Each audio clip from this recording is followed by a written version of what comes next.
കല്യാണശീലെ ശാരിക പൈതലെ എന്നും മറ്റും കിളിയെ പ്രീതിയോടെ സംബോധന ചെയ്തുകൊണ്ട് കവി പറയുന്നു. മ്ലാനത കൂടാതെ തെളിഞ്ഞ മനസ്സോടുകൂടി ഭാഗവത കഥയുടെ അടുത്ത ഭാഗം ചൊല്ലിയാലും അത് കേൾക്കാൻ ആർക്കും വല്ലായ്മയില്ല, മുഴുവൻ വ്യക്തമായി മനസ്സിലാക്കാത്തവർക്ക് പോലും. ഭാഗവത കഥ കേൾക്കുന്നത് മൂലം നമ്മുടെ പാപങ്ങളെല്ലാം ഒഴിഞ്ഞുപോകും, അതിൽ സംശയമില്ല. ഇപ്രകാരം കവി അപേക്ഷിച്ചത് കേട്ട് കിളി ശ്രീകൃഷ്ണ ഭഗവാന്റെ ലീലകൾ വിസ്തരിച്ച് ചൊല്ലുവാൻ തുടങ്ങി. വസുദേവപുത്രനായ ശ്രീകൃഷ്ണൻ്റെ ലീലകൾ പൂർണ്ണമായി വിവരിച്ചു പറയുവാൻ 1000 നാവുള്ള അനന്തന് പോലും സാധിക്കുകയില്ല. എങ്കിലും സാവധാനത്തിൽ അത് ക്രമമനുസരിച്ച് ഞാൻ ചുരുക്കി പറയാം. പൂതനാമോക്ഷം കഴിഞ്ഞപ്പോൾ അനന്തരകഥ കേൾക്കാനുള്ള അത്യാകാംക്ഷ മൂലം വിഷ്ണുരാധൻ വ്യാസാത്മജനായ ആ മഹർഷിയുടെ പാദങ്ങളിൽ വീണ് നമസ്കരിച്ച് തൊഴുതുകൊണ്ട് പറഞ്ഞു: രാപകലുകൾ ഭേദമില്ലാതെ അങ്ങയുടെ കഥാഖ്യാനം കേട്ടുകൊണ്ടിരുന്നാലും എനിക്ക് തൃപ്തി വരുന്നില്ല. കാരണം ഭഗവാന്റെ ചരിതങ്ങളാണല്ലോ അങ്ങ് ആഖ്യാനം ചെയ്യുന്നത്. ജഗത്തിനു സാക്ഷീഭൂതനായ ഭഗവാന്റെ കഥ കേൾക്കാനല്ലാതെ മറ്റൊന്നിലും എനിക്ക് താല്പര്യമില്ല. ശുഗമഹർഷിയോട് പരീക്ഷിത്ത് പറയുന്ന വാക്കുകൾ തുടരുന്നു.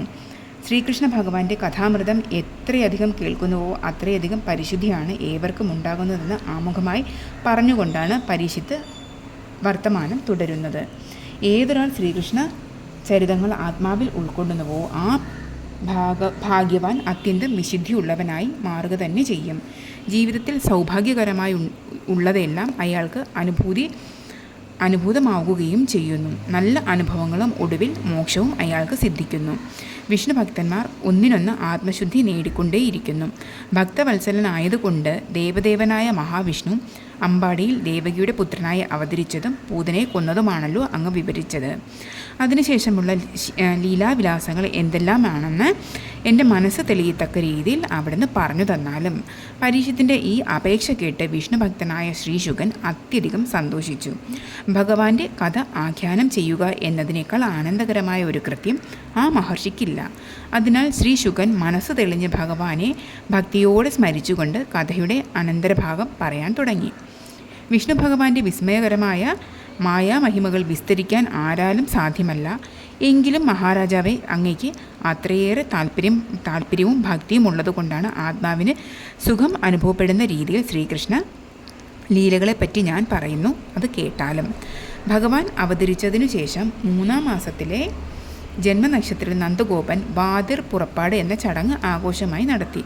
അതായത് മലർന്നു കിടക്കുന്ന കുട്ടികൾ കമഴ്ന്ന് വീഴാൻ തുടങ്ങുമ്പോൾ നടത്തുന്ന ഒരു ഉത്സവമാണ് ഇതിനെ അംഗപരിവർത്തനം എന്നും പറയാറുണ്ട്. അപ്പോൾ ബ്രാഹ്മണരും പ്രജകൾക്കും മാത്രം അല്ല ഭക്ഷണം, ബ്രാഹ്മണർക്കും പ്രജകൾക്കും ഭക്ഷണം മാത്രമല്ല പലതര ദാനങ്ങളും അദ്ദേഹം നൽകി. ആ ആഘോഷം ആഡംബരപൂർവ്വം നടന്നുകൊണ്ടിരിക്കുന്നതിനിടയ്ക്ക് സ്വരൂപനായ ഭഗവാന്റെ അവതാരമായ ബാലൻ തളർന്ന് ഉറങ്ങാൻ തുടങ്ങി. അപ്പോൾ യശോദ അവനെ കിടക്കയിൽ കിടത്തിയിട്ട് ആഘോഷത്തിന് എത്തിച്ചേർന്ന ബന്ധുക്കളെ സൽക്കരിക്കുന്നതിന് ശ്രദ്ധിച്ചു. ആ തക്കം നോക്കി കംസന്റെ കൽപ്പനയനുസരിച്ച് പ്രവർത്തിക്കാൻ ഇറങ്ങിത്തിരിച്ച ദുഷ്ടനായ ഒരു അസുരൻ ബാലൻ്റെ അടുത്തെത്തി.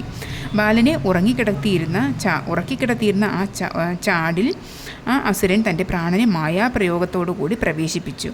അസുരൻ അത്രയും അടുത്തെത്തിയത് സൂക്ഷ്മമായി എറിഞ്ഞ ബാലൻ അപ്പോൾ ജൃംഭിതനായി ഉണർന്നു. എന്നിട്ട് സംഭ്രമത്തിലെന്നവണ്ണം ആ ബാലൻ തൻ്റെ 2 കുഞ്ഞു കാലുകളും കുടഞ്ഞു ഞെട്ടിക്കരയുകയും ചെയ്തു.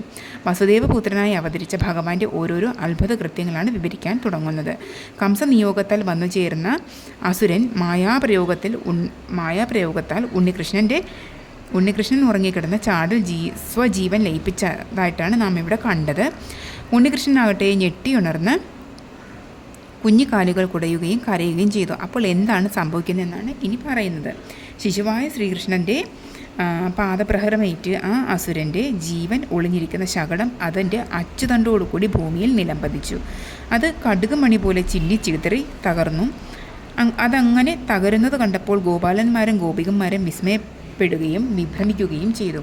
പുത്രൻ്റെ നിലവിളി കേട്ട് സംഭ്രമത്തോടുകൂടി ഓടിയെത്തിയ യശോദ അവനെ വേഗത്തിൽ വാരിയെടുത്തു. അവന് സംഭവിക്കുന്നത് എന്താണെന്നറിയാതെ യശോദ സമീപത്തുള്ള കുട്ടികളോട് അതേപ്പറ്റി ചോദിച്ചു. തങ്ങൾ കണ്ടത് എന്താണെന്ന് ആ കുട്ടികൾ പറഞ്ഞു. ശ്രീകൃഷ്ണൻ തൻ്റെ കുഞ്ഞിക്കാൽ കൊണ്ട് പ്രഹരിച്ചപ്പോഴാണ് ശകടം പൊളിഞ്ഞതെന്ന് അവർ പറഞ്ഞു. അത് കണ്ടപ്പോൾ അവർ പേടിച്ചു പോയത്രേ. ഇപ്രകാരം ആ കുട്ടികൾ പറഞ്ഞത് മുതിർന്നവർക്കാർക്കും വിശ്വാസമായില്ല. ആർക്കും ഊഹിക്കാൻ കഴിയാത്തത്ര ശക്തി ആ ബാലകനുണ്ടെന്ന് പുത്രസ്നേഹം മോഹിതരായിരിക്കുന്ന ഗോപാലന്മാർ എങ്ങനെ ഊഹിക്കും? ഈ വർത്തമാനം കേട്ട് നന്ദഗോപനും വേഗത്തിൽ അവിടെ എത്തി. നന്ദഗോപനോട് യശോദ പറഞ്ഞു, നമ്മുടെ കുഞ്ഞിന് ബാലഗ്രഹപീഠയാണ്, അതുകൊണ്ട് ഇപ്രകാരം സംഭവിക്കുന്നു. ഗ്രഹപീഠ ഇല്ലാതാക്കുന്നതിനായി മാന്ത്രിക കർമ്മങ്ങൾ വേഗത്തിൽ ചെയ്യിച്ച് പീഡ ഒഴിപ്പിച്ചാലും. യശോദയുടെ വാക്കുകൾ കേട്ട നന്ദഗോപൻ ഉടനെ തന്നെ മാന്ത്രിക കർമ്മങ്ങൾ ചെയ്യാനുള്ള ഏർപ്പാടുകൾ ചെയ്തു. പ്രസിദ്ധരായ ദിവ്യ ബ്രാഹ്മണരോട് നന്ദൻ വിവരം പറഞ്ഞു. അസൂയ, വ്യസനം, ദംഭം, സ്വാർത്ഥത എന്നീ ദോഷങ്ങളില്ലാത്തവരായ വേദാന്തികളുമൊത്ത് ആലോചിച്ച് ബ്രാഹ്മണരെ വരുത്തി സാമം, ഋക്ക്, യജുസ് മുതലായ മന്ത്രങ്ങൾ ജപിച്ച് ദുർദേവതാ പീഡകൾ ഒഴിപ്പിച്ചു. ക്രമമനുസരിച്ച് ദിഗ്ദേവതകൾക്ക് പൂജാവിലികൾ അർപ്പിച്ചു. എല്ലാ അരിഷ്ടതകളെയും നശിപ്പിക്കാൻ ശക്തിയുള്ള സിദ്ധൌഷധങ്ങൾ കലക്കിയ ജലം കൊണ്ട് കുട്ടിയെ അഭിഷേകവും ചെയ്തു. ശുദ്ധികലാഭിഷേകം അപ്രകാരം ചെയ്ത് ജപിക്കുകയും ചെയ്തു. ബ്രാഹ്മണരെ കൊണ്ട് പുണ്യാഹം കഴിപ്പിച്ചു.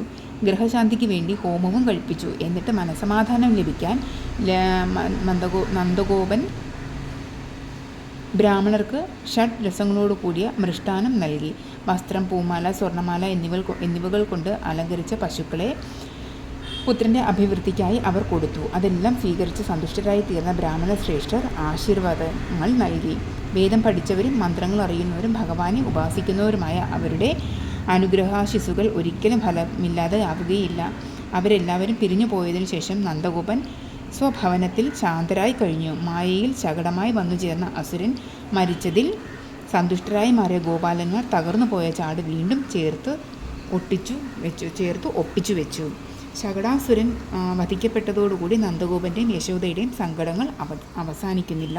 പൂജയും ഹോമവും മറ്റും നടത്തി ഗ്രഹപീഠകൾ അവസാനിപ്പിച്ചെന്ന് വിശ്വസിച്ച് അവർ കഴിയുമ്പോഴാണ് അടുത്ത വിപത്ത് വന്നെത്തുന്നത്. അത് നമുക്ക് അടുത്ത ഭാഗത്തിൽ നോക്കാം. അത് തൃണാവർത്ത അസുര വധമാണ്.